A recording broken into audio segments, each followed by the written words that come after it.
So this is part A of the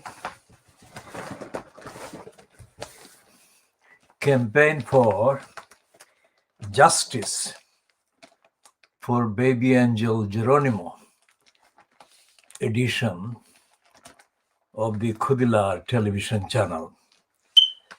This is part A being broadcast at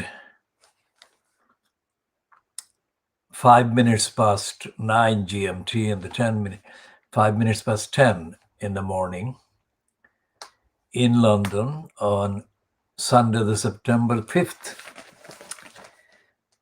Now, this is the front page of the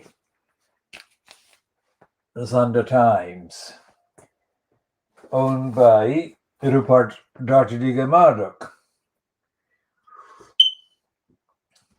Now, this one is not carrying anything exceptional. This is the norm. It says that Brenda's elder son, Brian, we use the names Brenda and Brian.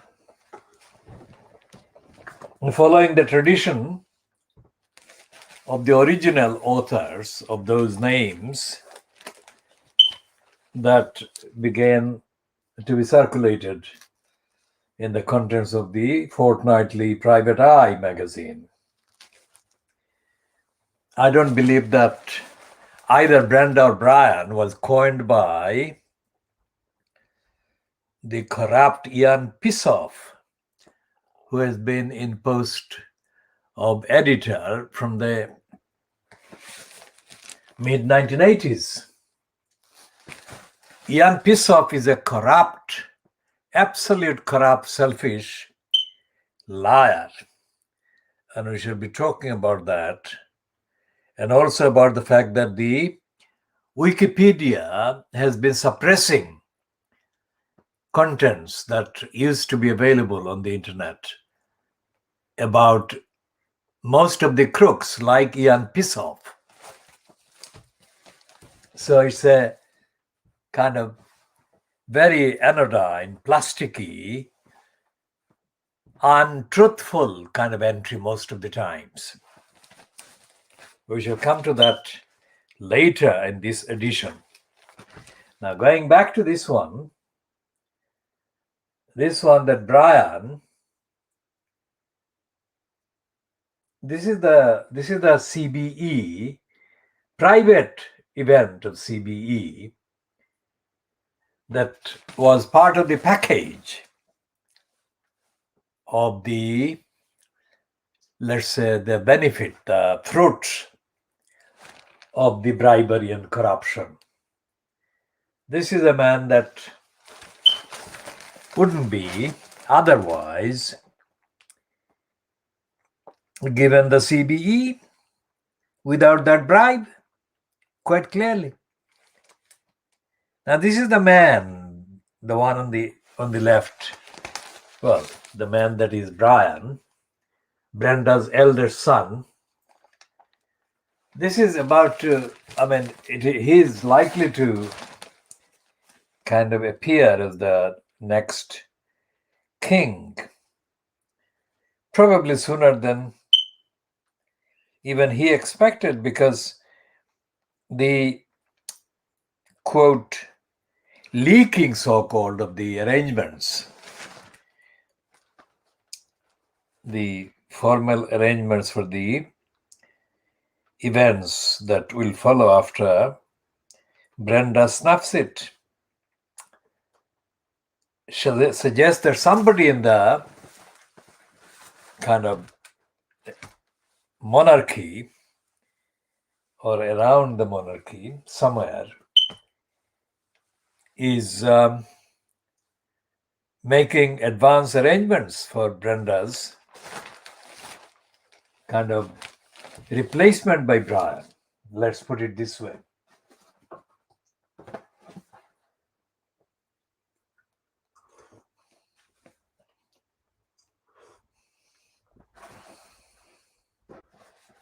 But apart from that kind of gossip, let's put the main event. This is evidence of the fact that we are in dark age. We are in darkness because there is no morality, there is no shame, there is no ethics, there is no accountability, there is no consequence for corruption, criminality at the highest tier and level of the UK state or the British state. Exactly what the 4 years of battle by Geronimo's mom, Helen MacDonald, has only highlighted. By no means has Helen represented factually everything that is wrong in every aspect of the British government or British state. But what Helen MacDonald has endured and what lies she has put up with and what defamation and slander and libel have been lobbed at her by the criminals at DEFRA, criminals currently known as George Eustice, and the key plotter, the key murder plotter, Christian Middlemiss, occupant in the post of Chief Vet. Now, these people have been doing the same kind of criminality, corruption, and lying that other departmental liars have been perpetrating for years. And the indication of that perpetration or that serial perpetration of criminality, lying by UK government department employees. The first time the indication has been actually published by a Fleet Street paper was on the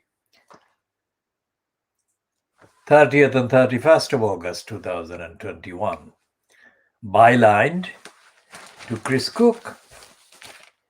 Chris Cook later tweeted that that piece was his first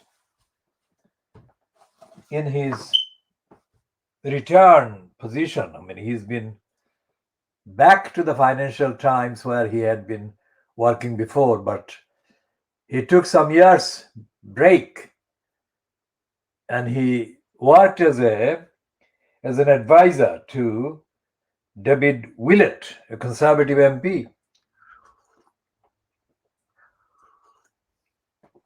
Willett was a minister. David Willett was a minister, and he has been kind of notoriously, in our view, over promoted as David Double Brains Willets. Double Brains is supposed to be a reference to his intellectual capacities and skills and abilities. But that is a ludicrous recognition of the fact that most of the colleagues, most of the Conservative MPs are idiots. Now, if there are idiots to be identified, then George Eustice must be at the top of the list. And there are other idiots and criminals, murderers, who are not being held to account, which is what Chris Cook says. Now, this is something that we shall be having to be referring to more than once in order to get the facts in focus. Now, here is what Chris Cook said.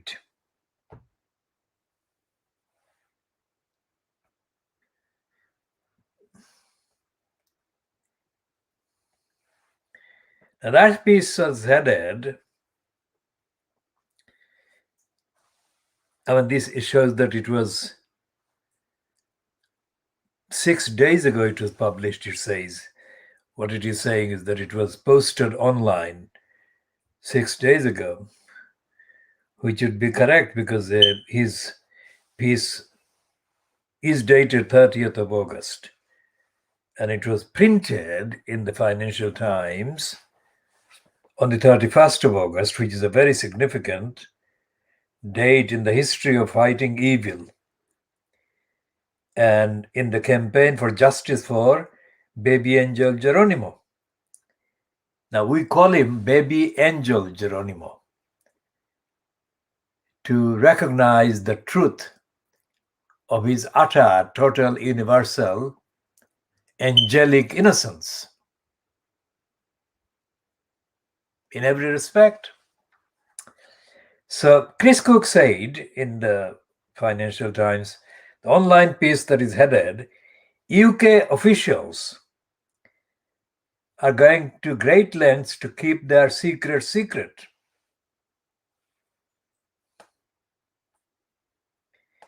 And the subheading says, the Freedom of Information Act is being quietly gutted by civil servants. The meaning of that term, gutted, as used in this piece, is of course burnt. And this is not the meaning that either the Cambridge dictionary or the Merriam-Webster dictionary from the Americans' sources includes. But we are updating this sense because of the context and the contents of what Chris Cook wrote. And the judge he mentions is called a tribunal judge, upper tribunal judge, called Justice Charles, Mr. Justice Charles.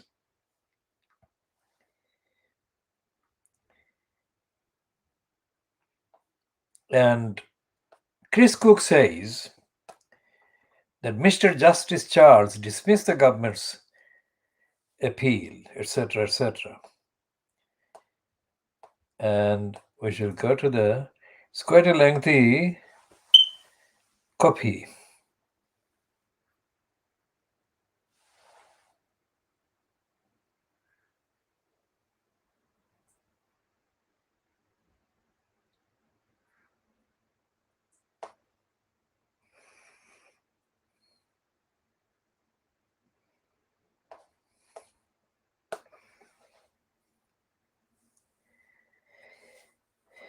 This ruling, the copy of the ruling,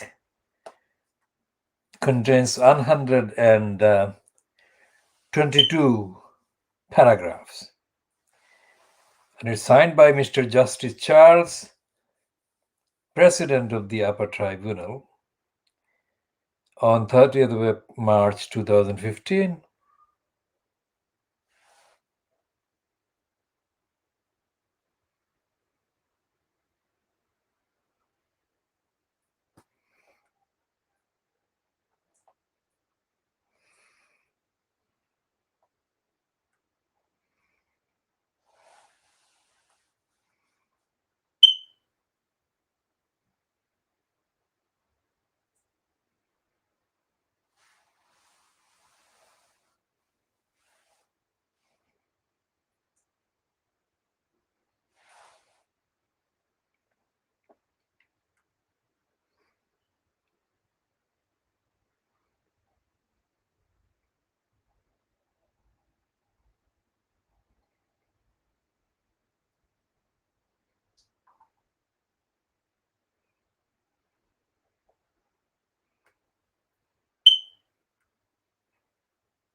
Now, the various examinations of the various aspects of the FOIA request, because this is a case about the request for information under the Freedom of Information Act, and I shall read the Chris Cook piece first paragraph first. I've been doing this before, but it is justifiably read time and again. Back in 2015, a pair of senior British government officials were castigated by a judge, which is Mr. Justice Charles. Evidence they had presented to court had fallen way below the standards that the public and the court are entitled to expect of government departments and senior civil servants. Now, I can then summarize the list of things that are wrong in the intentionally corrupt behavior of government department employees. First of all, they're doing it openly. They're breaking the Freedom of Information Act requirements that they are obliged to observe. Then they're lying, and they're justifying the lying by saying that they're lying to the requester of the Freedom of Information Act materials, access, etc. Because these lying government department employees say, if they didn't lie and if they didn't refuse the information, then the ministers about whose diaries this request was made would fabricate their diary entries and then enter contents in their diaries to show that they were doing job that they were supposed to be doing in their posts, and they were doing jobs regularly. In order, Chris Cook, the Financial Times writer, says, to make the diaries appear that the ministers were busily doing their jobs and not lazing about.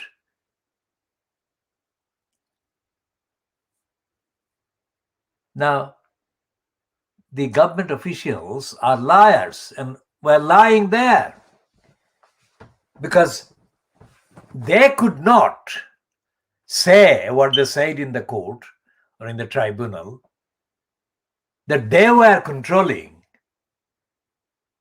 the mind or minds of ministers. They couldn't do that.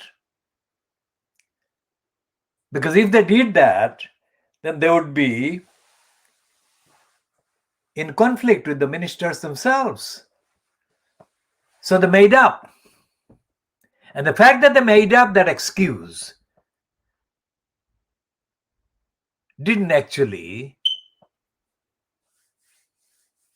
make any difference to their status or their stay or the security of their employment in the ministry. All of that shows that nobody is really caring about whether laws are being broken, ministerial appointments are being falsely represented, and the government department employees are lying, and they're lying in contravention of the duties to tell the truth about what is going on and what are the contents of the diaries that were the subject of the request for information under the Freedom of Information Act. And then Chris Cook says later in the piece that governments are tempted to actually scrap the Freedom of Information Act, which was brought about during the period of Tony Blair. And that was not something that Tony Blair enacted voluntarily.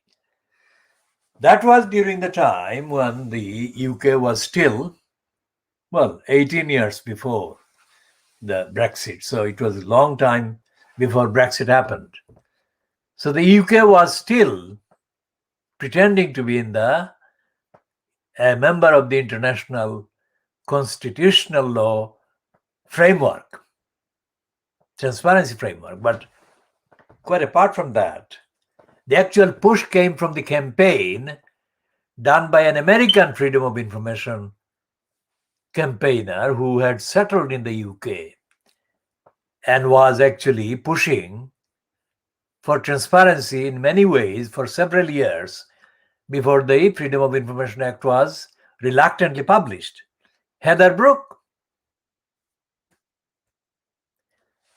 So even the Freedom of Information Act that is there now wasn't the product of campaign by any British political democracy transparency campaigners, really, including the corrupt and dishonorable occupant in the post of the private lie, Ian Pissoff, or his very close career kind of deputy, Frantic Swine, we call him. Francis Wine is a racist, as is Ian Pissoff. And these are people, these are liars. And we shall come to the private lies later, as I said. After we deal with the bribery and corruption exposed as being in operation around Brenda's elder son and her heir to the throne, Brian. So we shall read this one by Gabriel Pogrand and Deepesh Gada. One of Prince Charles's closest aides quit last night, and this has absolutely everything to do with this fact that the piece was going to be run by the Sunday Times. One of Prince Charles's closest aides quit last night after claims that he had fixed an honor for a Saudi tycoon who donated more than 1.5 million to royal charities. Michael Fawcett, the prince's former valet, stepped down temporarily as chief executive. Notice that word, temporarily. Such corruption. Even the Sunday Times is accepting that corrupt role and saying that temporarily without any qualification.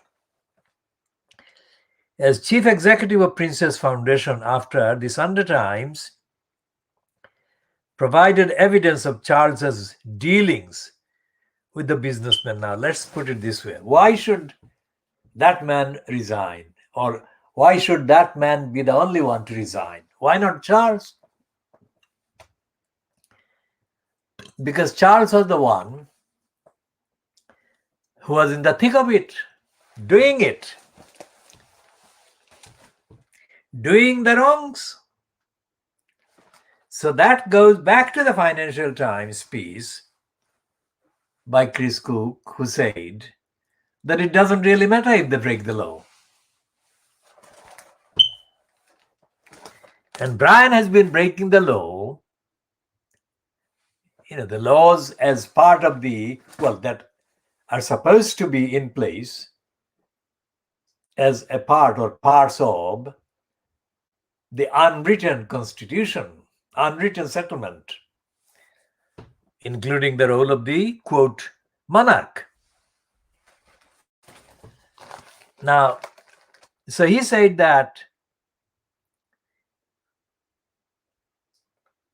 Mahfouz Marel Mubarak bin Mahfouz Marel, or Marei, not Marel, Marei Mubarak bin Mahfouz paid tens of thousands of pounds to fixers with links to the prince who had told him they could secure the honor.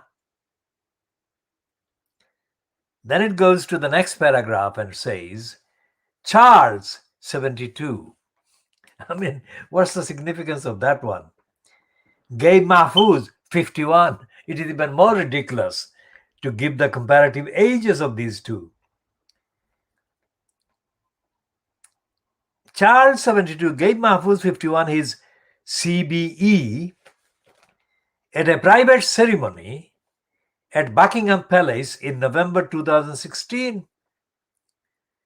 The event was not published in the court circular, the official list of royal engagements. Now, that is not, most certainly not, the only private ceremony at a private giving of the gong. And that actually gives a clue as to how so many morons and crooks over the years, over the decades, have been given gongs. Most of the crooks who have been given gongs have been mainly given gongs in numerical terms in the lower kind of order, because they can be given more of those than the higher kind of tiers like the knighthood. But it's the knighthood, the peerage, the gongs as MB, CB, whatever. These are all corrupt. And as dodgy David Cameron has shown, he actually flooded the so-called upper house, the House of Peers, with literally dozens and dozens and dozens of peerages given to absolutely questionable people and people of misconduct careers.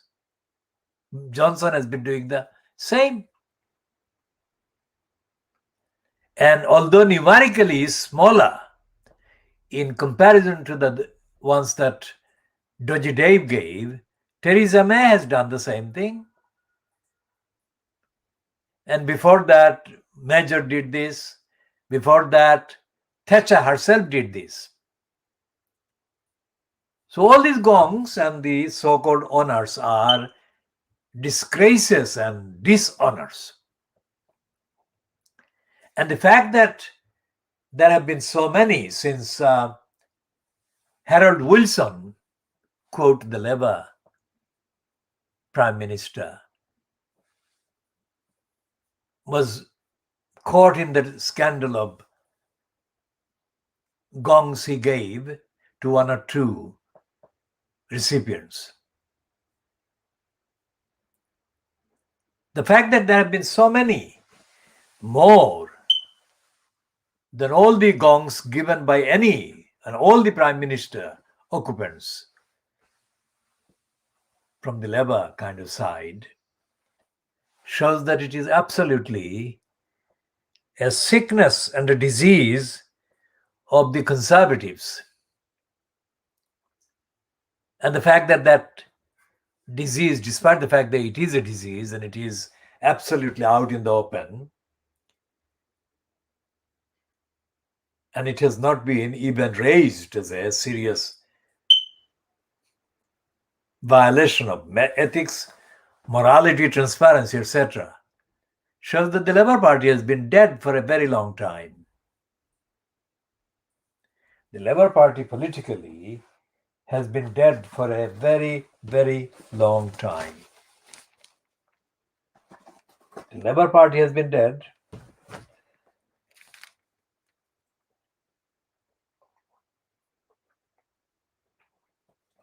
even before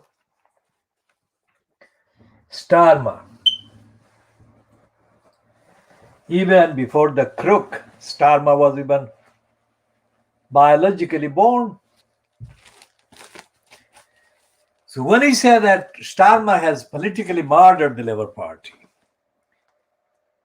it is not to deny the fact that the Labour Party has been politically dead before Starmer arrived on the scene with an accent murdered it. It is to emphasize the point that the Labour Party had been the target of murder plot, which Starmer has carried out politically. And Starmer has a propensity. Starmer has his own sickness and a criminal propensity to go along with plots to murder the innocent. Starmer didn't hesitate for a second to endorse the DEFRA, Boris Johnson, George Injustice plot to murder the most universal innocent baby angel Geronimo.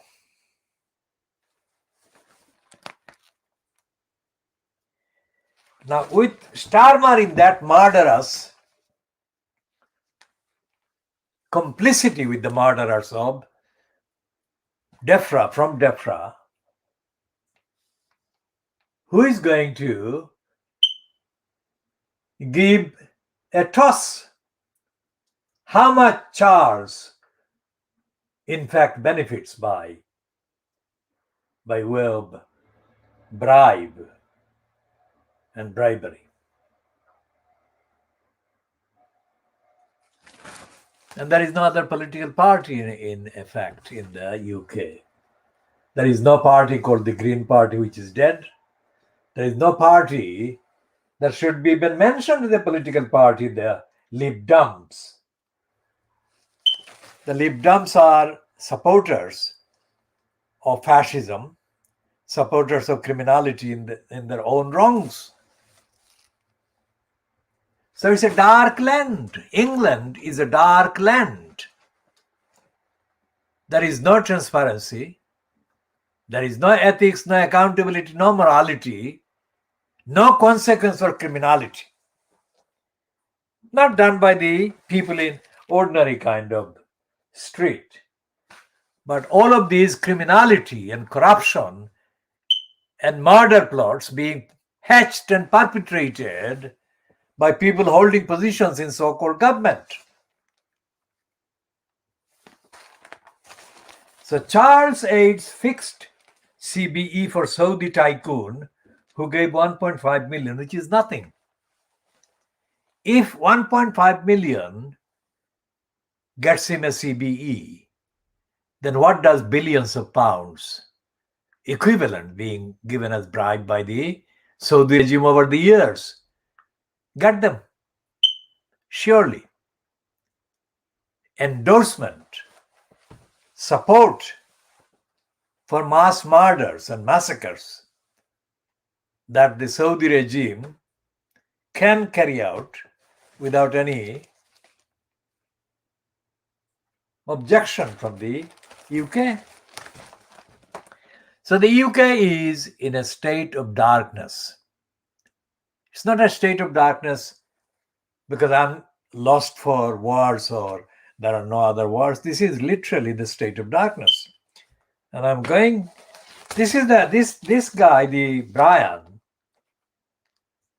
Brian has been cultivating his image, his kind of persona through the media by strategic kind of leaking of information and strategic lobbying for decades. I think Brian began lobbying for himself when he was in his 20s or even younger. So he has been lobbying for himself, doing the propaganda to make his image come across as suitable for the post of being the heir to the throne when Brenda actually retires or she snuffs it. And the examination of the contents and the role of Brian's kind of behavior brings out this truth about him. that he is in a business. He's not in service. He's not serving the so-called citizens, because remember, there is no such thing as a British citizen really. These are subjects. And millions and millions and millions of subjects are conditioned and brainwashed into deferring to Brian and to Brenda and even to other members of the so-called royal family, just because they're conditioned. We call these people gullibles. And these people are the ones in the majority, vast majority, vote for things like Brexit. And these are the people that are actually factually present, despite the appearance of being grave and somber and kind of prestigious, like the corrupt and morally bastard son of Nigel Lawson, Dominic, the crook, the criminal, liar Lawson. Dominic Liar Lawson is one of the crooks and one of the bastards that would easily go along with any plot for murder of an innocent Geronimo, which is what he has done. He, like Starmer, would not hesitate for a moment. And all these criminals, all these crooks and all these colluders in the plots to murder innocent Geronimo have done this as part of the agenda, as a part of the agenda that only a dark land could produce and operate. Because the dark land, evil occupants, incumbents, know that these people would not raise any moral question, any moral challenge, and they would not even know about the concept of justice that were violated by these plots hatched against the most innocent baby angel Geronimo. If anyone contacted, the people, brainwashed people, if anyone wanted to know what Brian was doing, that is to say, whether Brian actually was capable of caring about the outrage that an absolutely innocent baby angel Geronimo was being targeted for murder for being innocent, it is doubtful whether Brian would have responded. People have said that Johnson's latest wife, because remember, Johnson has been officially married now for 3 times, I think, 3 times. It is not impossible that he would get married more times. But the current wife, the latest one, the third one, I think, has been given most kind of propaganda points in the press, in the Fleet Street papers. And they have even, in the context of Afghanistan, they have even praised her effectively. This Sunday Times reported last Sunday that one of the people who were influential in changing the position of the UK's so-called defense minister, Ben Wallace, one of the people who reportedly, as reported by the same Sunday Times, last Sunday. One of the people who played the part in changing Ben Wallace's stance against the dogs and the cats at the shelter associated with a former British soldier, Pen Farthing.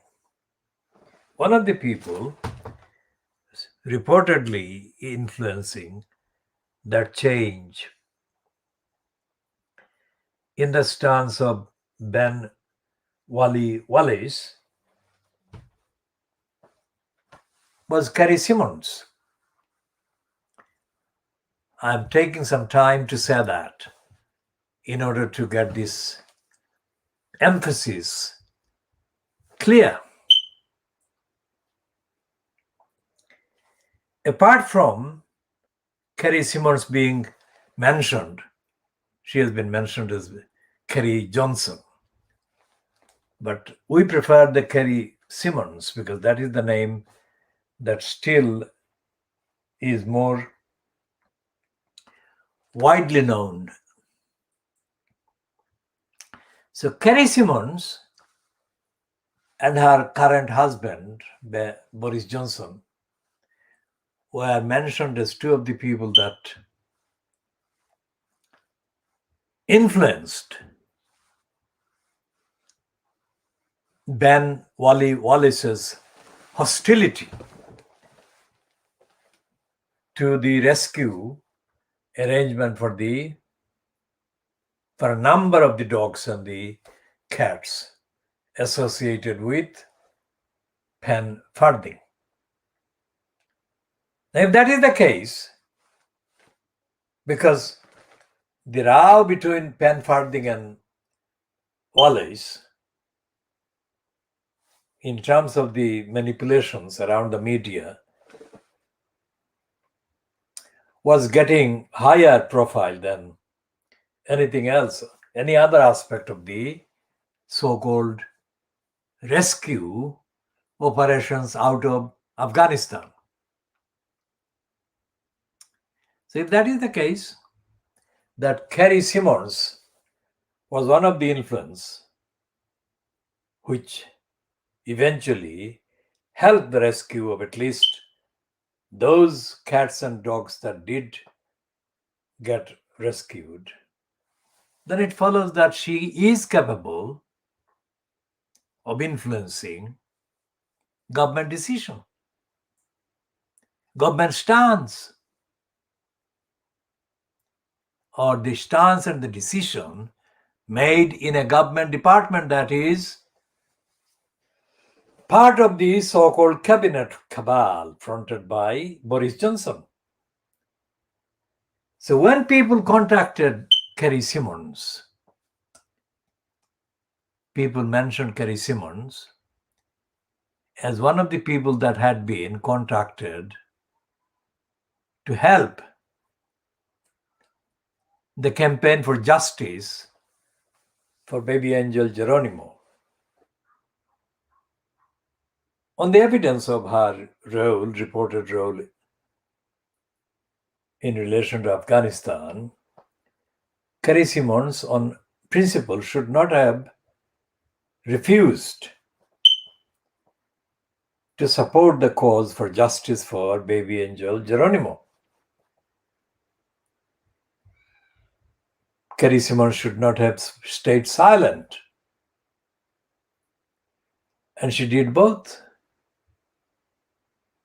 Now, when somebody did a post on the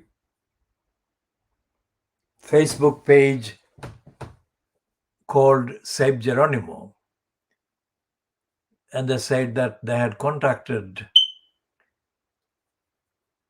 Stanley Johnson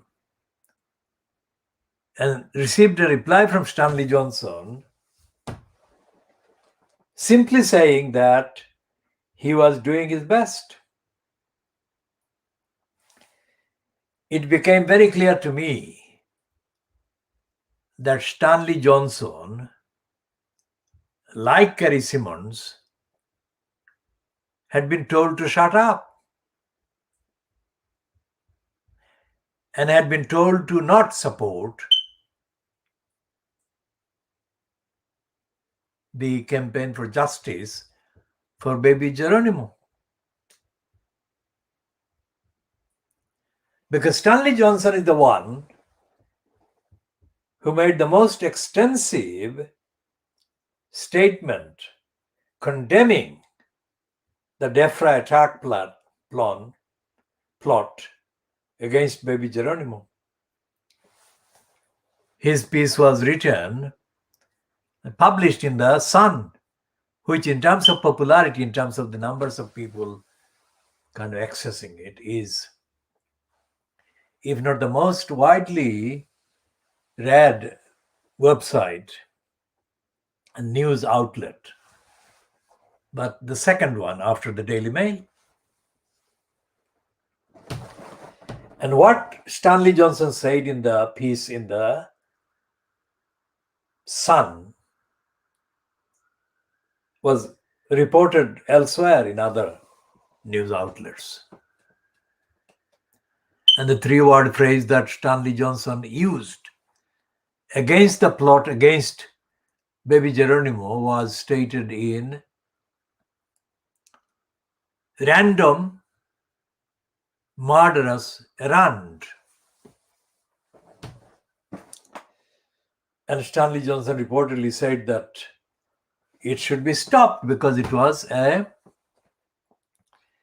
random murderous errand absolutely without any justification, evidence, call, whatever.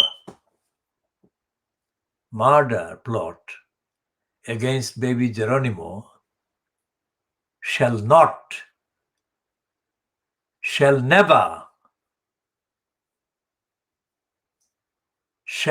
be allowed.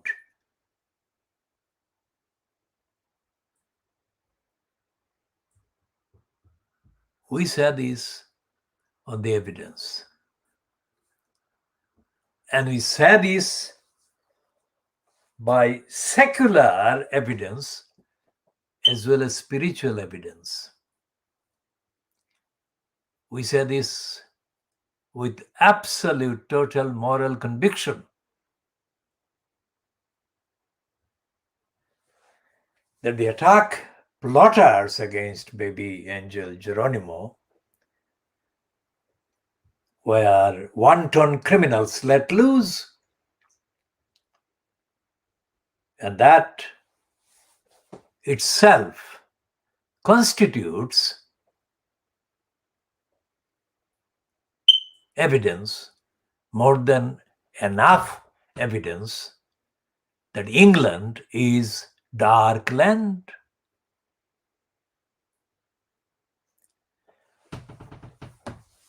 As an active constitutional law campaigner for too many decades, I have seen evidence that the regime, the judicial regime in any country, can only be called independent or fair in any way if it is kept under constant auditing and monitoring from outside of the government, outside of the judiciary.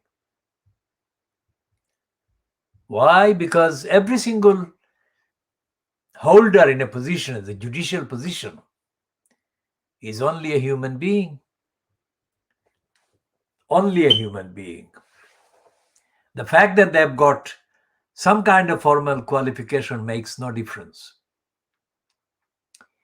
If they are prone to being influenced, then they will be influenced.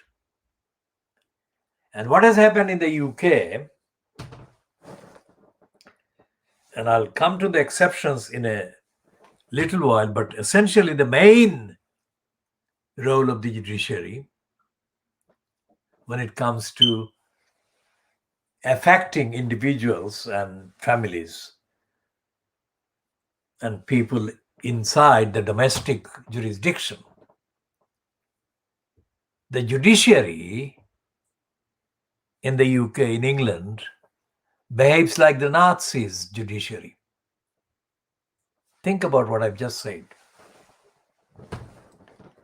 Because they don't use the tools and the powers of the judiciary for upholding justice. The judges, most of them are idiots. The judges are not very knowledgeable about the law. The British judges are not knowledgeable about the law. I'm repeating that. It's not my word. It is in the contents of their actual deliberations and their so-called rulings. Most judges are idiots because they don't know the law, and they're idiots because they don't know the rest of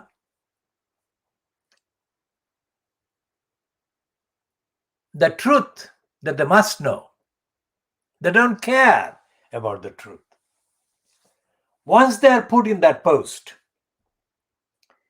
each one of the judges transforms himself or herself into a monster, in the sense that they think, that's it, I am now the power, and I can exert the power to show them.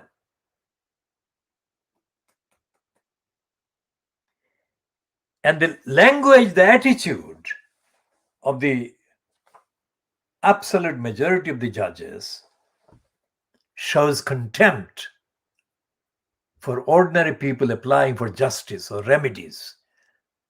There is no justice, but at least remedies through the court system. So the expression should be access to the courts seeking remedies, fair remedies, let's say, or fairness. That's the maximum that can be expected in the context of the British judiciary. Justice is never there.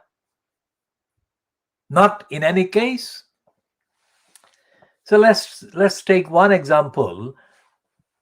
Before the three judges played their contemptible role of rubber stamping Defra against the innocent baby Geronimo, there was a case in the High Court, Court of Appeal, involving a child from East London, a family of Bangladeshi parents. And all the courts effectively, repeatedly endorsed the Royal London Hospital's plan to murder the child. That child is now in Italy, undergoing treatment. But that is a very extremely rare case, because most other cases would not have gone to that level, because the parents would not be able to maintain the challenges to the murder plot. So what is happening in the UK judiciary is a brazen breach of the doctrine of separation of powers. I mean, the piece by Chris Cook is one, but the Chris Cook piece in the Financial Times was followed only 2 days later by a piece by the current president of the Law Society in England and Wales, a woman called Stephanie Boyce.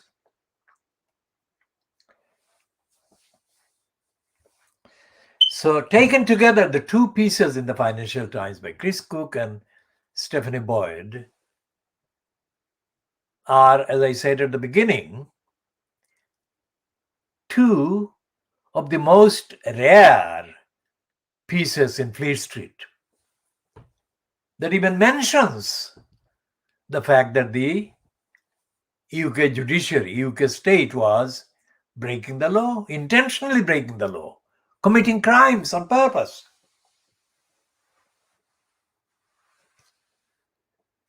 So, what the second piece, Stephanie Boyes piece, does is give a more kind of closer kind of look. Although the Chris Cook evidence is as extensive, as authentic, but the Stephanie Boyce piece gives the headline that actually sums up the corruption, the dark age role that the courts are playing. Although she doesn't blame the courts, and I'll explain that difference in a minute. She says respect for the rule of law is in jeopardy in the UK, and she says the concept of the rule of law means that laws are made democratically. Everyone is protected by and is accountable to the same laws, including government, with independent courts there to uphold these in a way that is accessible, fair, and efficient. As I said in the piece, in the edition of this KhoodeelaarTV television channel yesterday, the absent concept from that list is the concept of justice.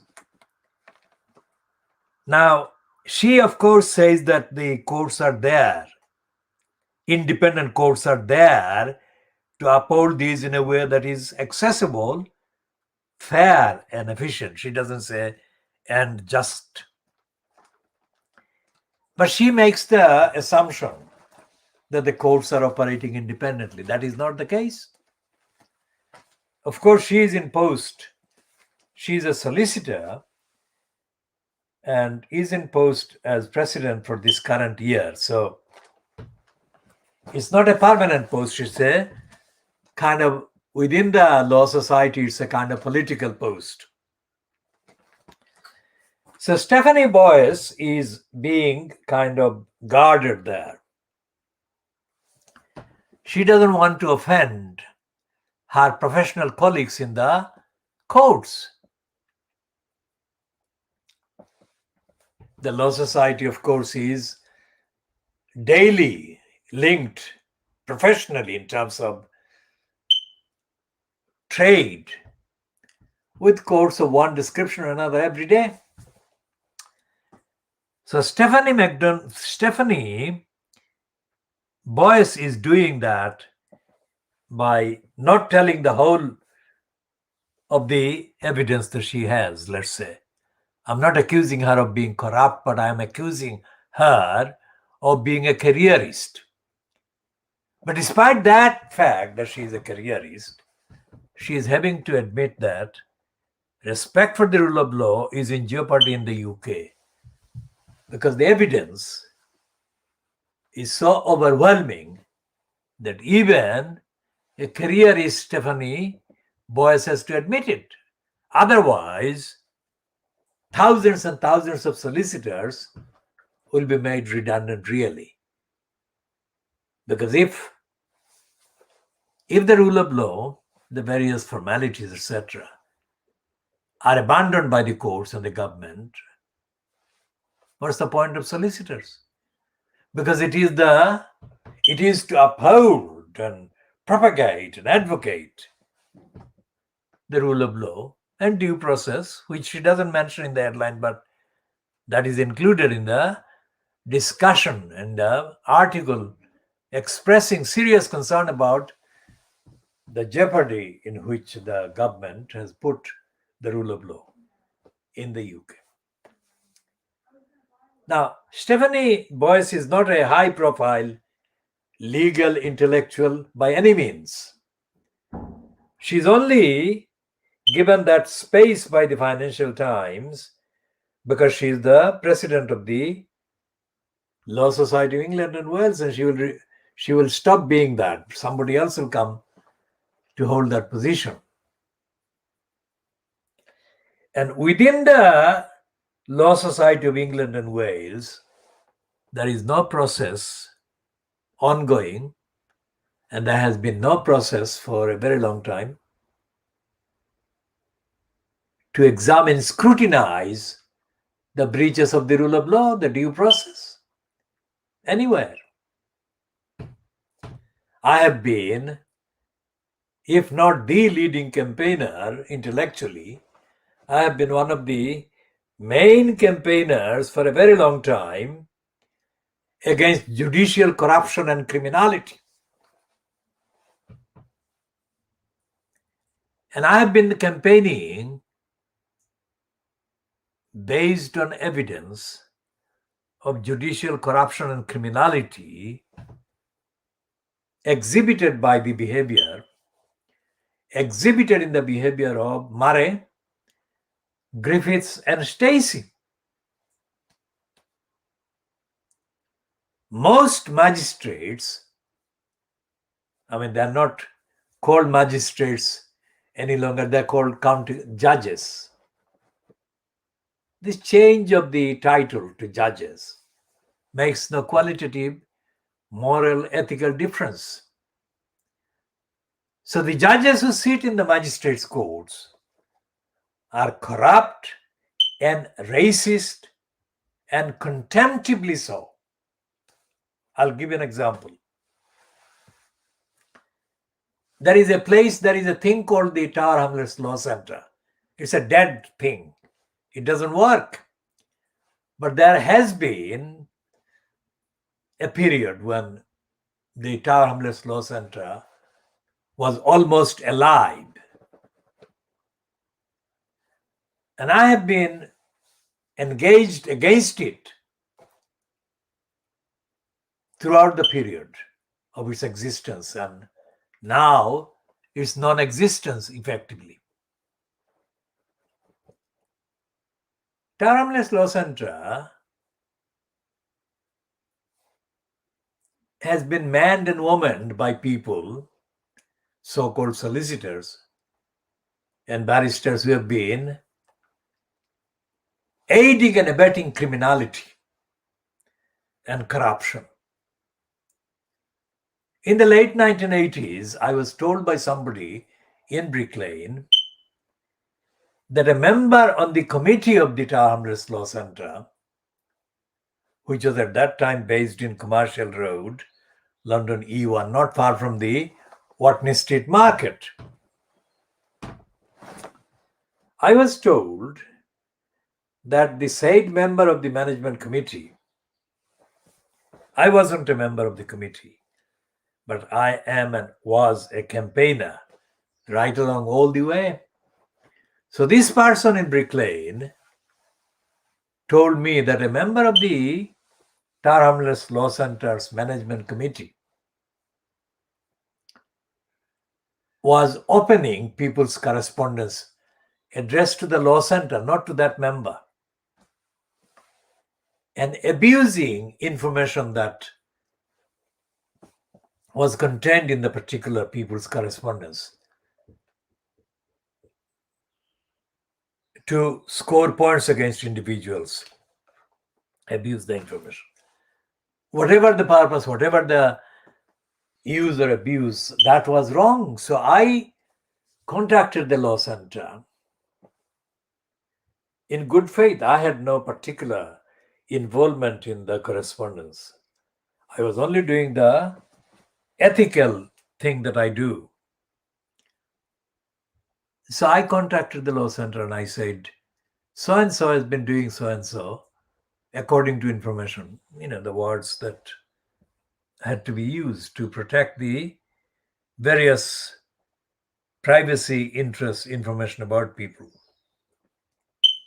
So instead of getting a thank you for drawing this to our attention, I got a hostile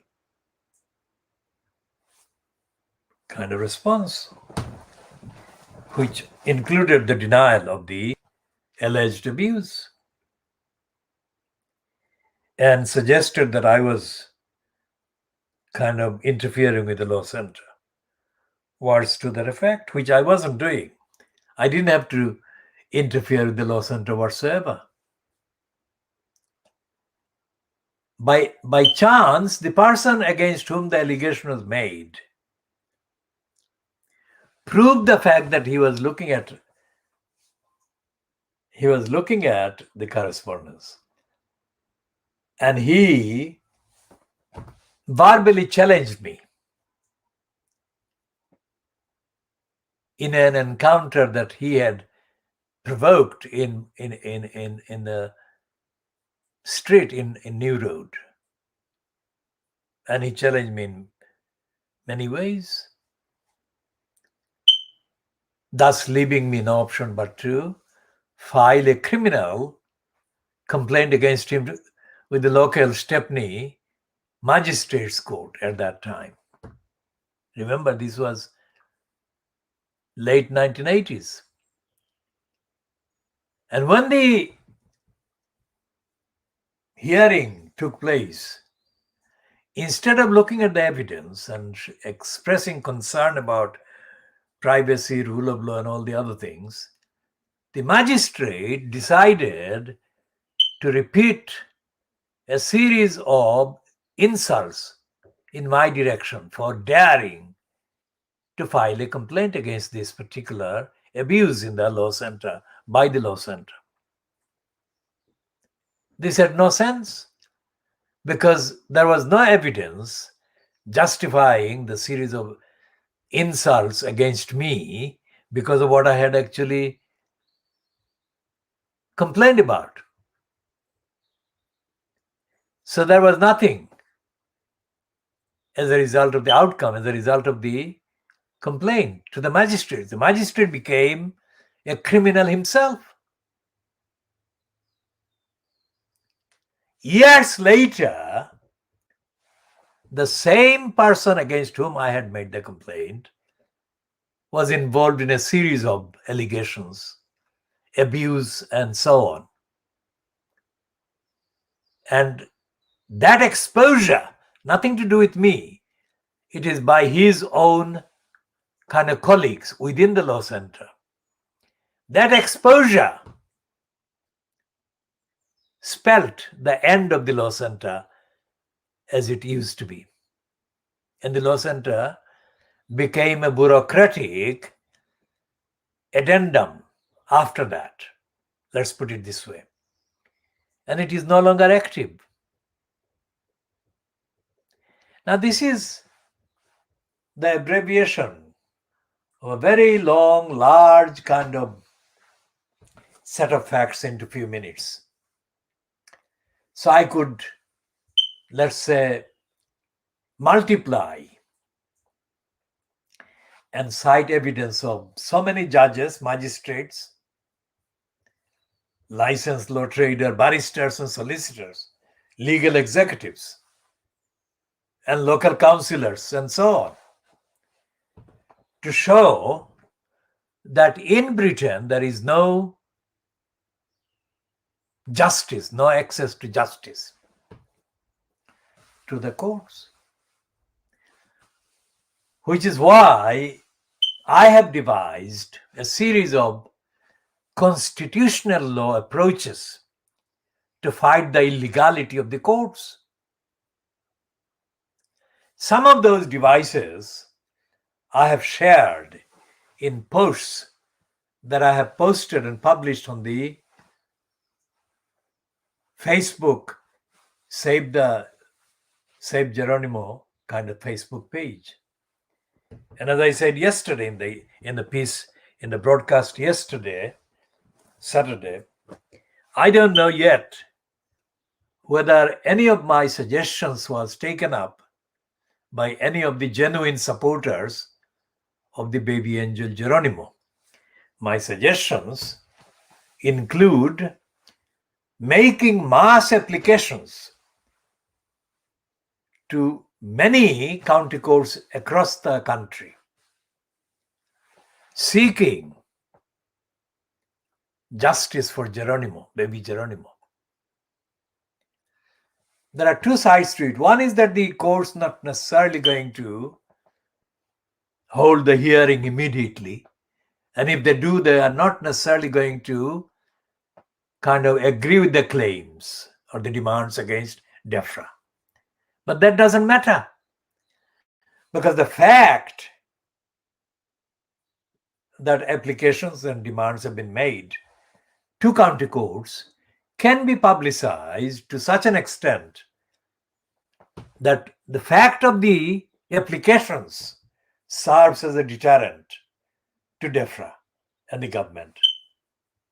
And the media has no alternative but to explain why they're not running the story based on the fact that applications have been made for justice for baby angel Geronimo to the courts, that is, county courts.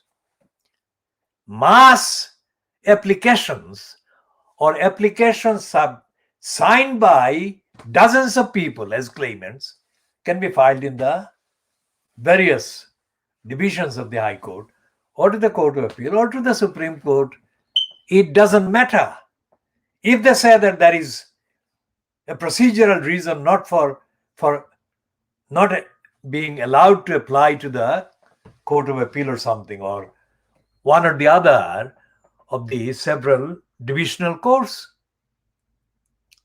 still that doesn't matter, because the fact that so many people are applying to the court shows that the court system is corrupt and blocking justice, blocking access to justice, and there is no such thing as not most urgent. When a baby angel Geronimo is subjected or is subject to a murderous plot, save the life of the engendered or endangered target of the criminal plot.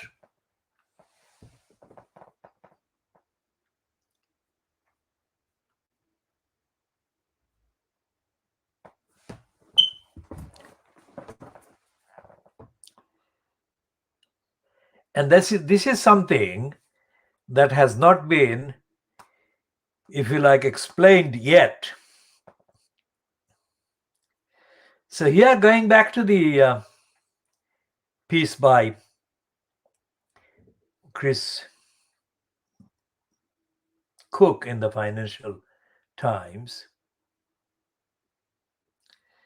he says that the consequences of the remarks made by Mr. Justice Charles, he says, what were the consequences for those two men? That is, were they sacked? Were they punished? Were they?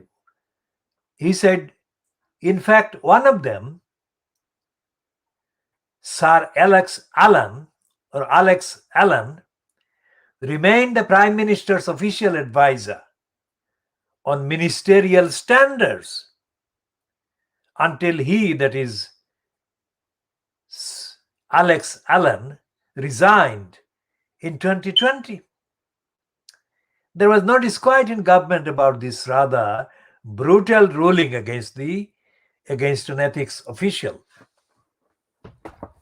So this particular tribunal judge didn't behave like Murray and Griffiths and Stacey had behaved, as acting as rubber stamps for DEFRA in DEFRA's criminal plot against baby angel Geronimo. This one, Mr. Justice Charles in the upper tribunal, actually had condemned these two staff members of the government department. And even though they were condemned by the tribunal judge, Chris Cook is saying that nothing happened. No consequence visited these. One of them remained in the post until he resigned in 2020, which is 5 years since he was condemned by the tribunal judge, Mr. Justice Charles. So time and again, even when there is a judge, which is a rare case, who is condemning the wanton criminality of government officials, there is nothing happening to hold them to account.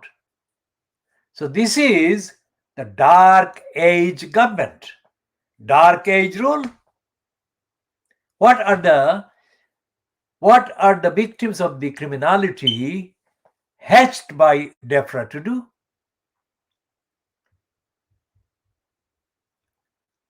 Because they are barristers. If they can get the necessary amount of money to pay the licensed law trading barristers and solicitors in Britain, including the likes of Michael Mansfield, are absolutely in the corrupt business. I have met Mansfield, so I'm saying to him, if he sees this, or if any of his kind of contacts or colleagues see this, I'm saying that he's a crook. Michael Mansfield is a crook, as is every single one of the licensed law trader, and especially those who for the last 4 years, or at least for several years now, have been aware, directly or indirectly, of the various breaches, wrongdoings, criminality done by the various parts of the judiciary. They should have, these licensed law traders, barristers, solicitors, they should have challenged the behavior of the court or the courts. But have they? They haven't.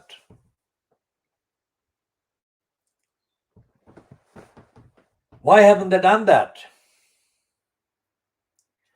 Because according to the law, they perfectly, legitimately and lawfully and legally are entitled to make such challenges against the behavior of these criminals sitting as judges.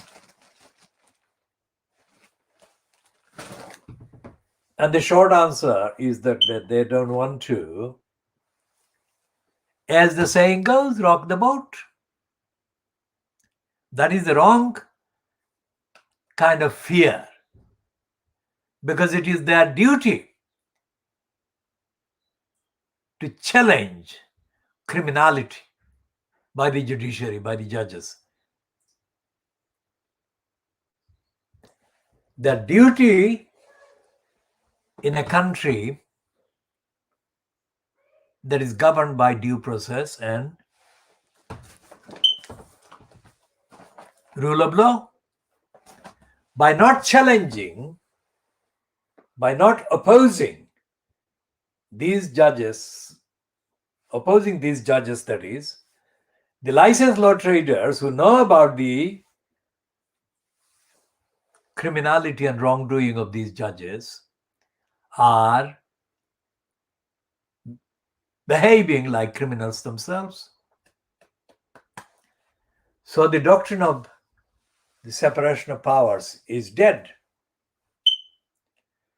So the campaigners, whether they're licensed law trader or not, campaigners have no reason not to do campaigning against the judges. So they can file the applications and put the spotlight on these criminals sitting as judges. And they can detail all the lies that DEFRA has told. And they can detail all the lies that Murray and Griffiths and Stacey have told at the behest, at the order, and in collusion with the criminals in DEFRA. There is no such offense as being innocent. There is no such offense anywhere in any book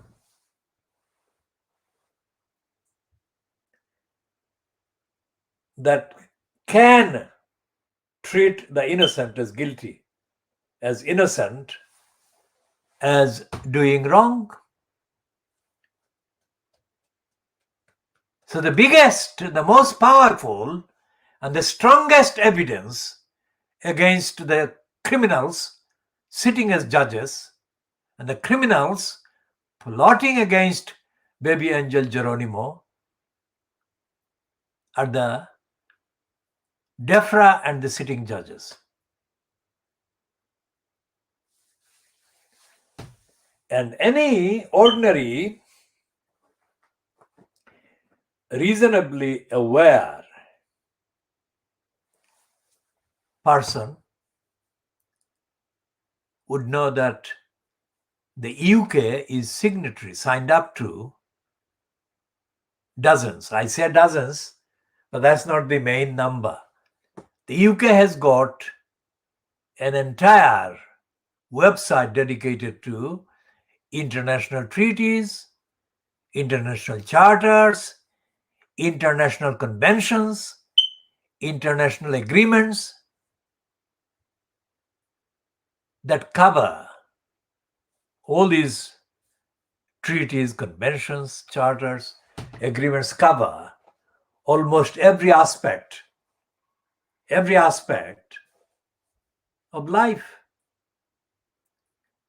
And what these treaties are and have been about originally is to create a framework of safety,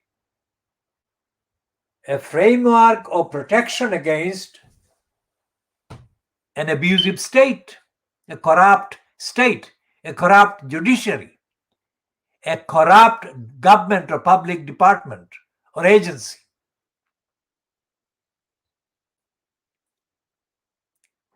So according to many of those, baby Geronimo should never have been treated as a target of any attack by the DEFRA or any other department. Why? Because quite apart from many other protections that baby Geronimo has been entitled to, he is healthy and he is not liable to be treated as not healthy when he is healthy.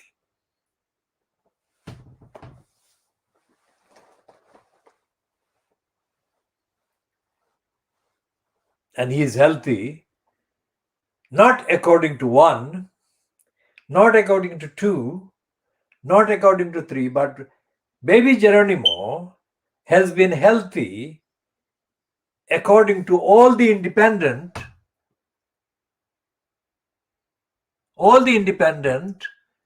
trained veterinary surgeons, veterinary nurses that have had access to his state.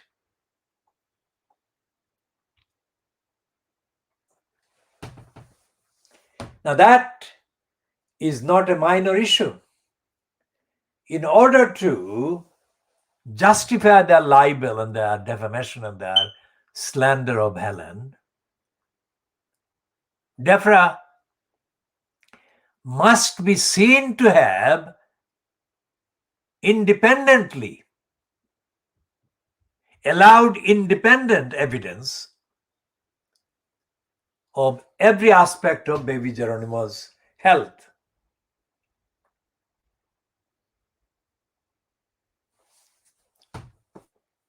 And the pleas to Boris Johnson, to Kerry Simmons, to the George Eustace, these pleas have been evidence of the goodwill and the good faith on the part of Helen MacDonald. Legally, she has had no duty to make even one plea. All she has had to do is to rely on the evidence, on the truth of baby angel Geronimo being absolutely healthy.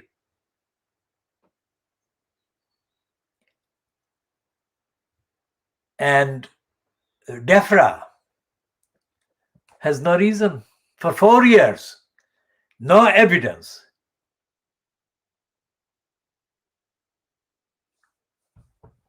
to engage in fishing expedition as part of his murderous errand. It is DEFRA that has been engaged in serial fishing expeditions to commit murder. And Stacy is guilty of multiple crimes for distorting the actual behavior fishing expedition by DEFRA and abusing that phrase as part of her, Stacy's, role as rubber stamp for the murderous plotters. So any genuine campaigner for baby Geronimo's justice for baby angel Geronimo would use all these facts, all these laws, and would continue to challenge the lies and the liars. Now we are physically existing in the land of darkness. But we are not limited to the land of darkness because we can continue to make international calls and calls to external sources and supporters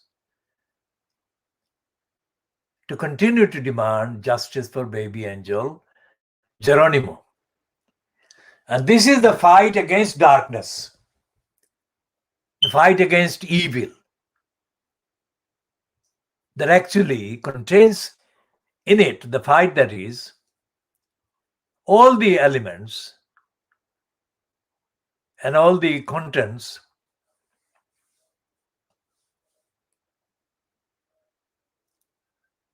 of the fight against injustice, against the evil dark age regime at DEFRA and in the judiciary and in any other part of the UK state that is part of the known part of intentional criminality and complicity with this wrongdoing plot against the absolutely innocent baby angel Geronimo.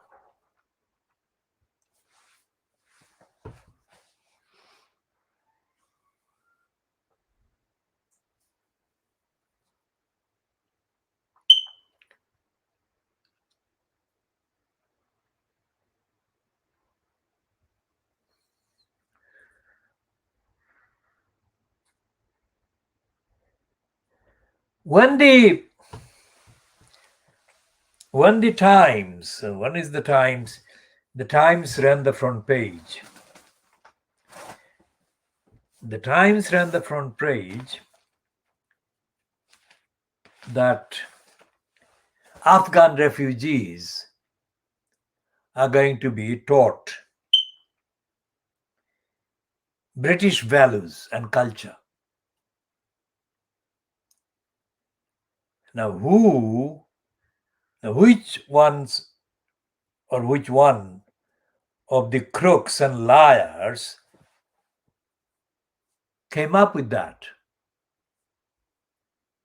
Did they think about baby angel Geronimo?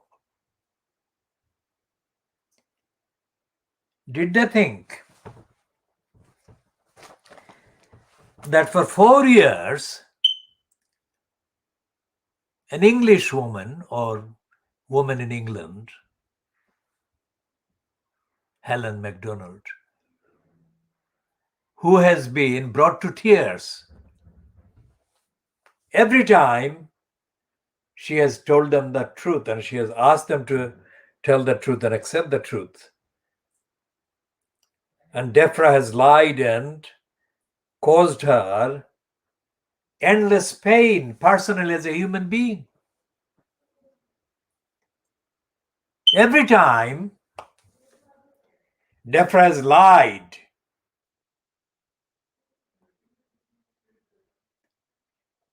against baby Geronimo, has it done that as part of the British culture and British values?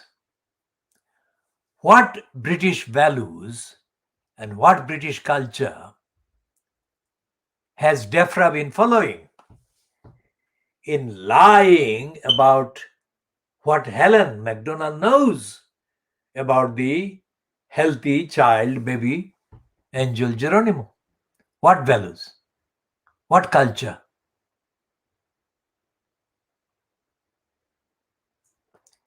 And when Mary Stacey, a solicitor from Birmingham, who has been given the token job of a judge, she said that applying, as Helen MacDonald did in the court process, applying for DEFRA to release the information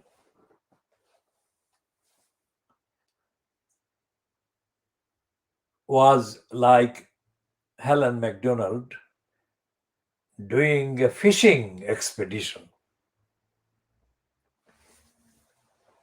What Stacey was doing was showing contempt for the law, because the claim, DEFRA's claim, or DEFRA's serial lies against the state, the true state of the baby Angel Geronimo, could only be checked. The lies could be only checked and verified by having access to the actual evidence of DEFRA's knowledge, concerned. This was not fishing expedition. This has long been part of the discovery process in the judicial kind of system, so-called. So for any person sitting in the post of a judge, misdescribing the well-established process called discovery as a fishing expedition shows that that individual is totally, on primary evidence, unfit for purpose and should never have been allowed to sit as a judge.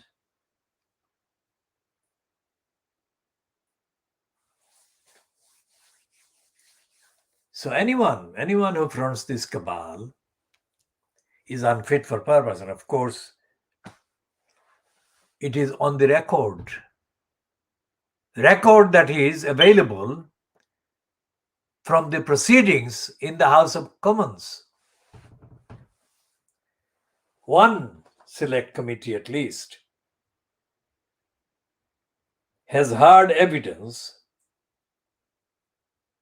from a person, regardless of their kind of political kind of description, who was in post of being advisor to the incumbent in the post of Prime Minister, having repeatedly made fact-based claims that Boris Johnson has long been unfit for purpose.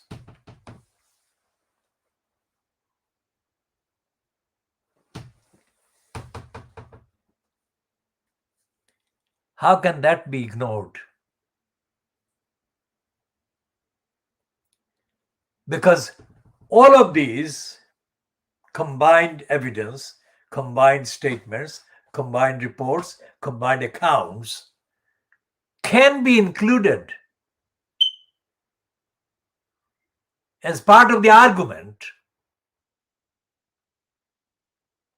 that at every stage of the so-called government, the state, people who have been making decisions affecting other people's innocence and other people's rights have been people who are widely described as unfit for purpose, not qualified, not competent to make those decisions. Not only that, the same person, same Dominic Cummings, has also reiterated, repeatedly said that Boris Johnson was completely callous when it came to other people's lives,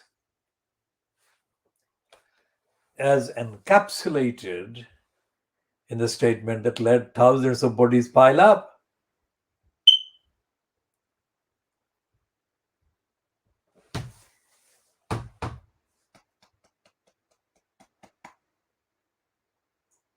How can that person be asked to intervene? Because that person, Boris Johnson, is not capable of rational, just, fair, compassionate behavior.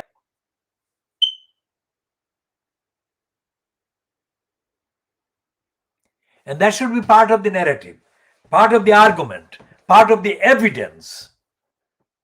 It's not an evidence that is kind of cited about Boris Johnson's unfitness for purpose by one person or one source or during one period only.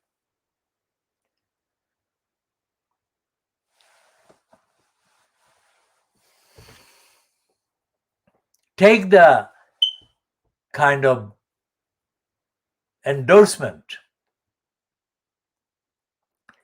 of the finding, of the thesis, of the conclusion that Boris Johnson is unfit for purpose.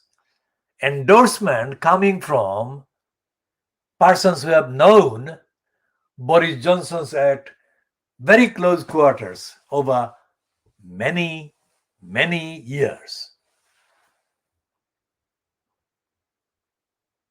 Like Max Hastings. Max Hastings held positions, editorial, executive positions in newspaper businesses where Boris Johnson was employed. And Hastings has repeatedly, consistently testified that Boris Johnson is unfit for purpose. It's not a joke. And it's not a personally motivated, malicious attack on Boris Johnson as a human being.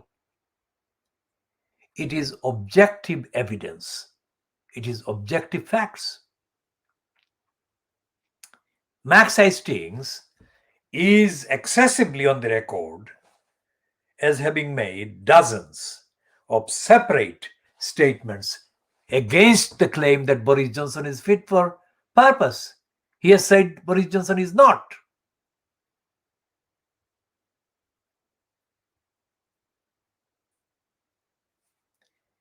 And the same has been said by other people. For example, as is now well known, the direct statement to Boris Johnson, live or on television program that was broadcast, the Andrew Marr show, by a one-off stand-in called Eddie Mayer.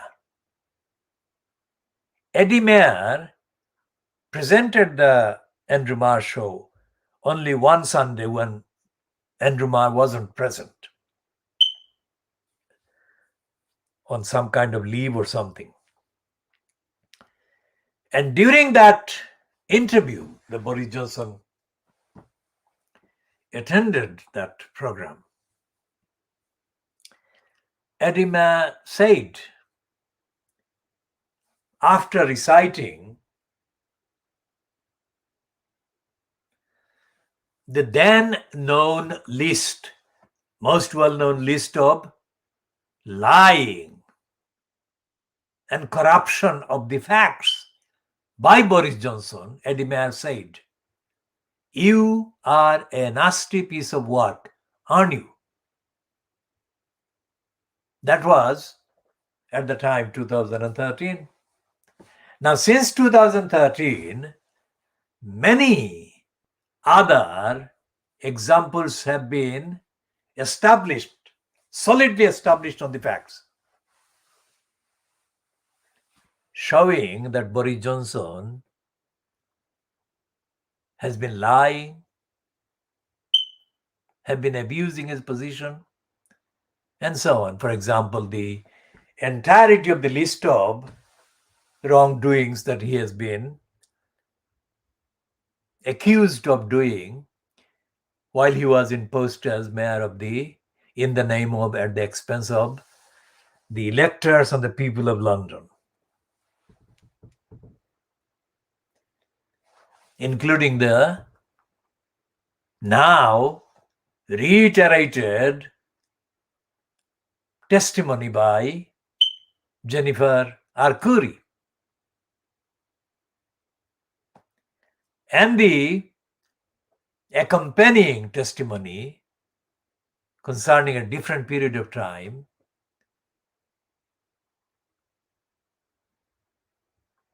by Petronella Wyatt. Now, these two women never married Boris Johnson, but both of them separately, of course, have been his adulterous mistresses. Adulterous because while he has been having these adulterous relationships with Petronella Wyatt and later the Jennifer Arcuri, Boris Johnson has been also married. And the fact that he has been married is proven by the fact that he has got 4 children by his marriage with Marina Wheeler, whom he has now divorced before getting Carrie Simmons to accept him as her husband. So the allegations, not to this day denied by Carrie Simmons, about their various rows that were reported when they were living in Southeast London before the election. So Boris Johnson cannot be relied on to make a judgment about whether or not any technical, scientific issue is correct one way or the other. And yet he has been given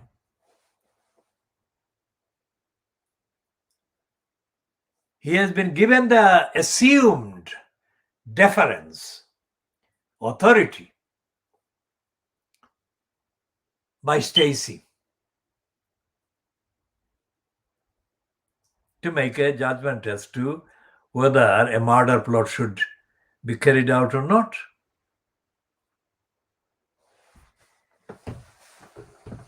Now, all the international agreements and treaties about the rule of law, due process, impartiality of the judiciary, these are well-established concepts, because without the independence of the judiciary, as they say in the entries on publicly accessible websites, if the public have no confidence in the judiciary, then there will be anarchy, there will be chaos. Well, that is a selfish kind of explanation. Independence of the judiciary is absolutely essential, not for the selfish reason of the state, but for the universal, ethical, moral, compassionate rights of the targets of the murderous plot, like the baby angel Geronimo. Unconditionally, baby Geronimo is entitled to justice. Unconditionally, baby Geronimo is entitled to have this absolutely criminal dark age order plot against him totally removed.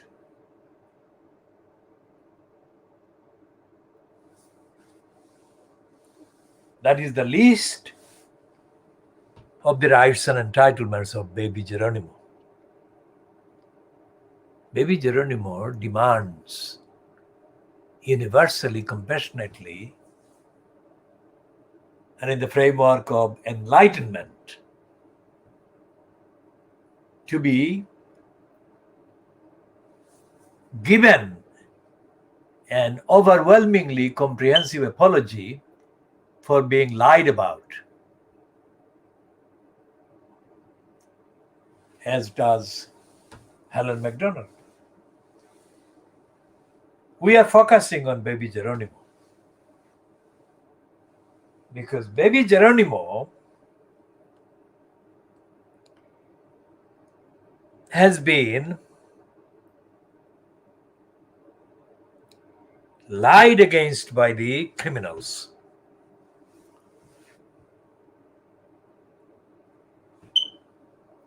Baby Geronimo is the evidence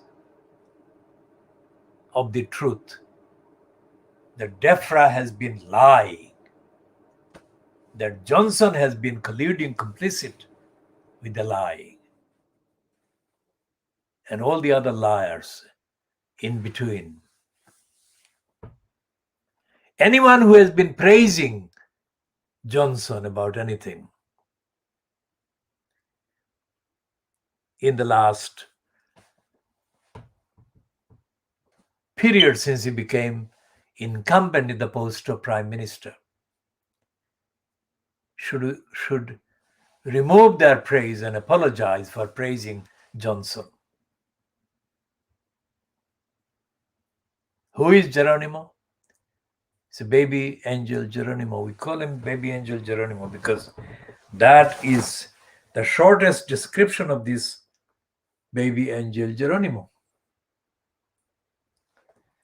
All the practitioners as licensed law traders, all the so-called executive post holders in the media, all the commentators, writers, observers in the Fleet Street media and the mainstream media, and all the people who have been kind of claiming to be engaged in reporting the truth about baby Geronimo have got it wrong. Not one reporter from Fleet Street, not one reporter from the BBC, the Sky, ITV, Channel 4, not one of them has told the truth about DEFRA's crimes against baby angel Geronimo. And none of them has told the truth about the DEFRA and the Boris Johnson fronted cabal breaking Britain's international law treaty obligations.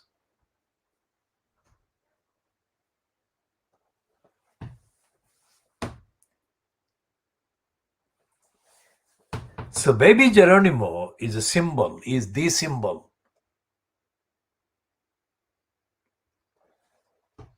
Baby Geronimo is the symbol of light and enlightenment against the dark and darkness and evil, that is the land of darkness, the land of dark, where the powers of power are being held by evildoers,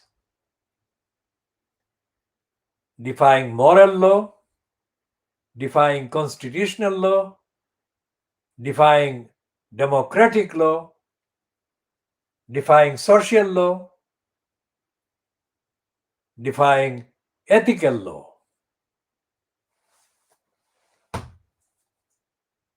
Thus leaving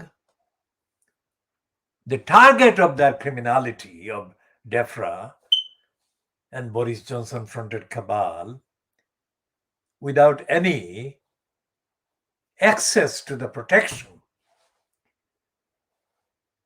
that are contained in all the treaties, charters, statements, obligations, and conventions that the so-called UK state remains actively signed up to even now as we speak. Today is Sunday, the 5th of September 2021.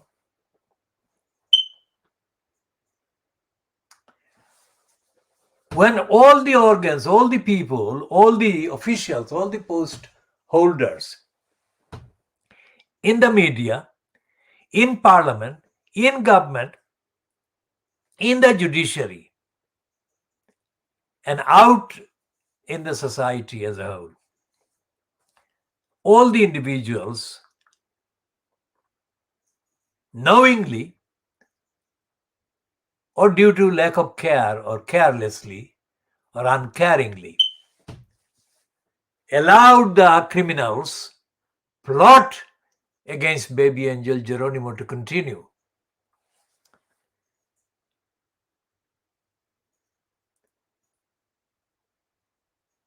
The case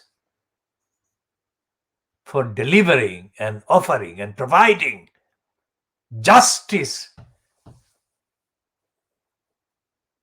cannot be emphasized anymore,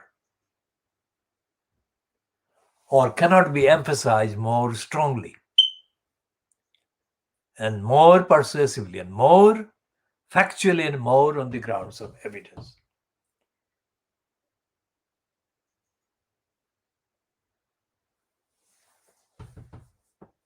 Baby Geronimo, baby angel Geronimo, therefore, is put in a position where the 8 billion people in the world, somebody among the 8 billion people on the face of the earth,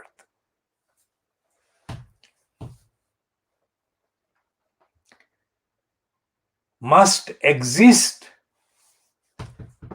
and defend baby angel Geronimo against this darkness, against this evil, and against this most criminal of crimes plotted against the baby angel Geronimo. And the perpetrators of the plot at every stage of every description must be held to account.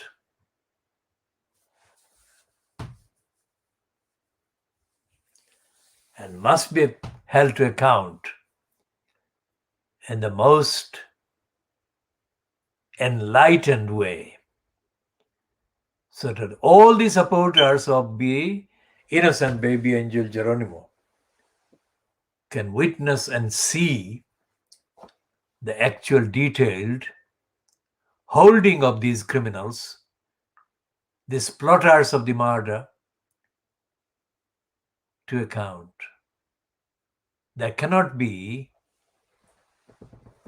any reduction in the fullest extent of accountability to which these criminals must be subjected.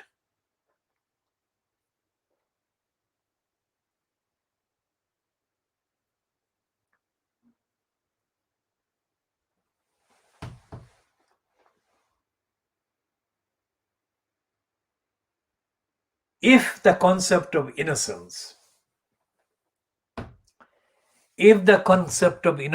as measured against the criminality of DEFRA as devised over the last 4 years against the baby Angel Geronimo, if it has got a face, if it has got a body, it is the face and the body of the innocent baby Angel Geronimo. And there is no need to look for another. Justice must be done to defend baby Angel Geronimo against these criminals.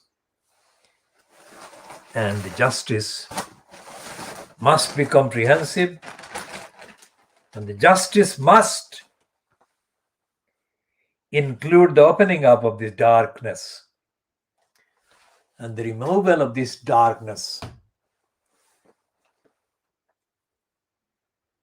And the darkness must be got rid of in the comprehensive way from the judiciary, from the government department, from the houses of parliament, House of Commons, House of Peers, and from every part of the so-called government. And all the criminals in positions as ministers, as advisors, as bureaucrats, as propagandists, as editors, as reporters, as journalists, as members of parliament, as the members of the local council, they must be named and shamed permanently.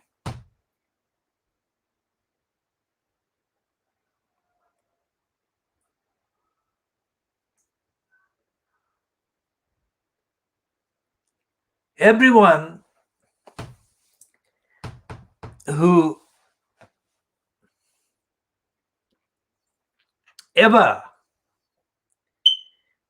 heard about the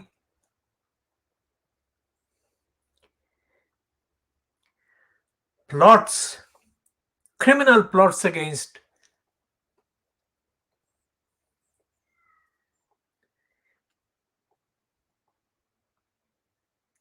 baby Angel Geronimo, must be able to access, must be able to see the evidence of all the criminals who plotted against the baby Angel Geronimo being held to account.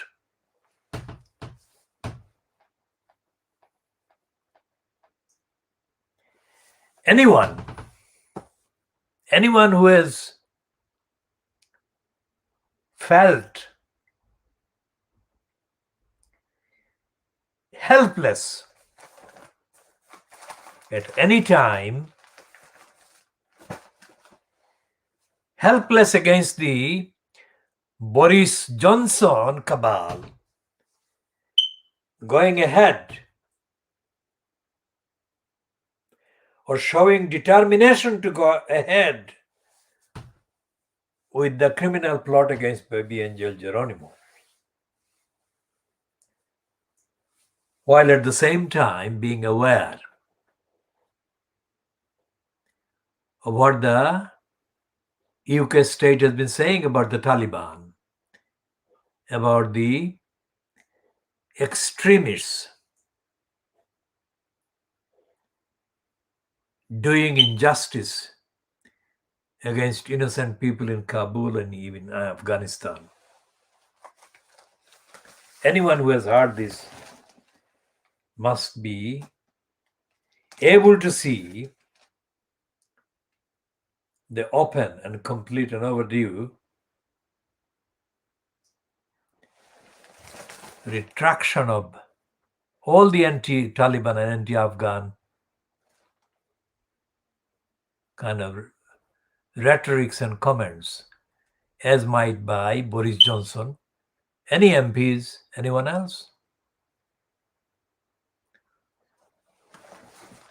Because while they have been doing the condemnation of the Taliban, they have been boasting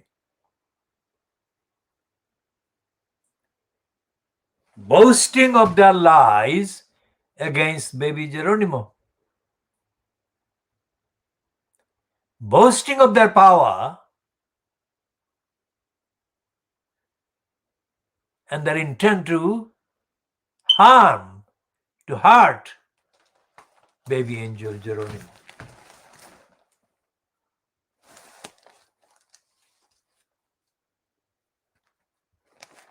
Now, Christina Lamb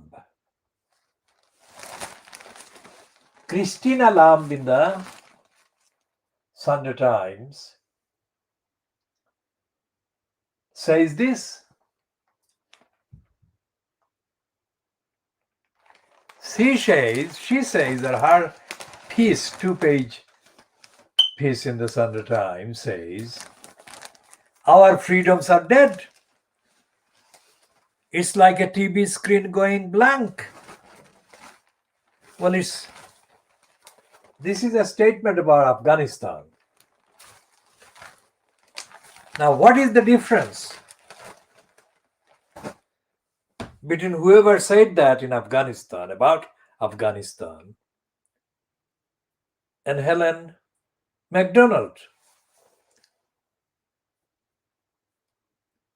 When Helen MacDonald has been having to rebut on a daily basis the lies of DEFRA against baby angel Geronimo for 4 years.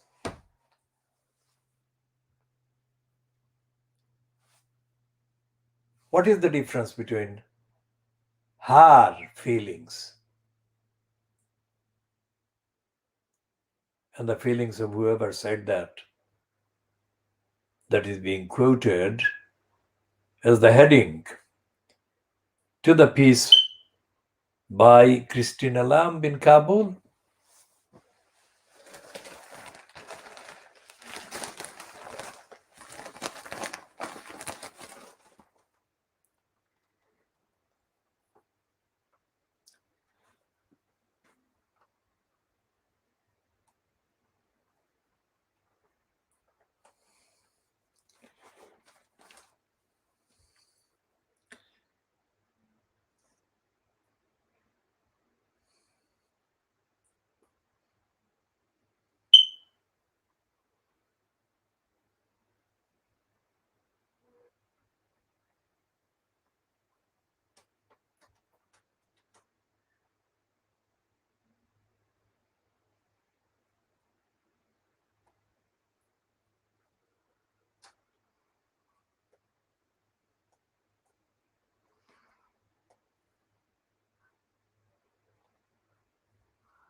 So, our freedoms are dead. It's like a TV screen going blank. This is not the sentence that would be appropriate or adequate as a description of the DEFRA behavior against the rights of Helen MacDonald. DEFRA has targeted Helen MacDonald for years. And as we have said before, and I'm saying it again, she told the news media two things. She said that she has felt as if she's being tortured.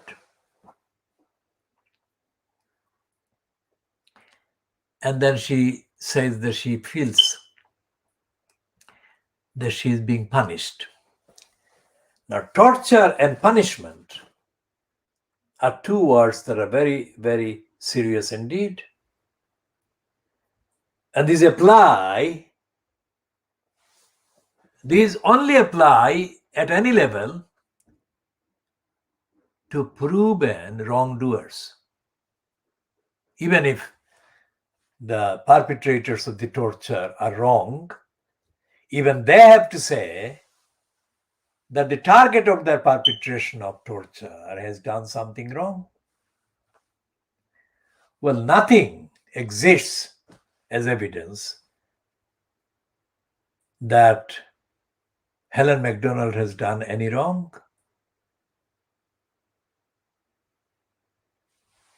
And of course, there is nothing that exists to show that she deserves to be punished, because she has not done anyone any harm or damage or threatened anyone.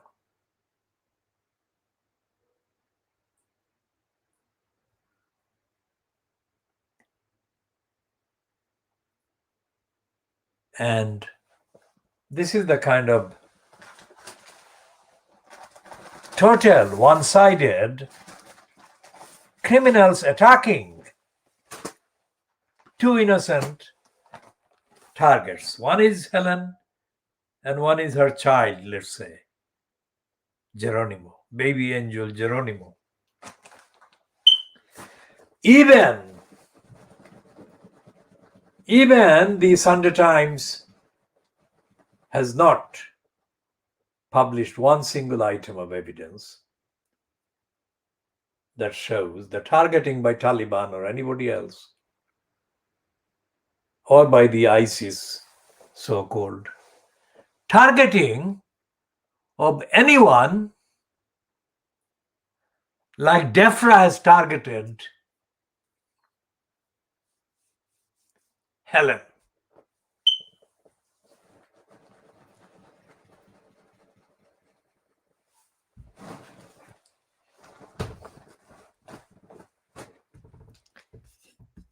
So we shall be continuing, of course, the justice campaign for justice for the baby angel Geronimo. And DEFRA has been targeting Helen MacDonald for caring for baby angel Geronimo.